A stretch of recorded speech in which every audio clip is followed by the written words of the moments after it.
Okay, hindi siya naka-duet, kaya ganito yung setup natin. Pasensya na kayo. ang, ang artwork na to is gawa ni Navy artist, no? Ito si Shoops. So, ayan, no? Alam mo, ang amazing dito sa batang to, yung paggawa niya ng grid, no? Kasi, combination siya ng grid and doodle. So, kung makikita niyo, may mga wavy lines dun sa loob. Ginagawa niya yon para mas marami siyang detail na mailagay. Kasi gumawa siya ng mas maliliit na square.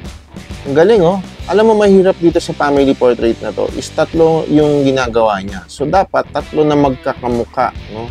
Hindi dapat magkakaiba yung mukha. Kasi, halimbawa, kung yung isa is hindi kamukha nung dalawa dun sa reference nila, so, ang iisipin ng kliyente, sino yung kasama nilang isa. Pero eto, kamukhang kamukha talaga. Sobrang tiyaga talaga niya, no? Sobrang tiyaga niyang gumawa, pati yung details ng damit, inilagay niya din. Saka lahat ng halos ng mga gawa niya is kung makikita mo, mga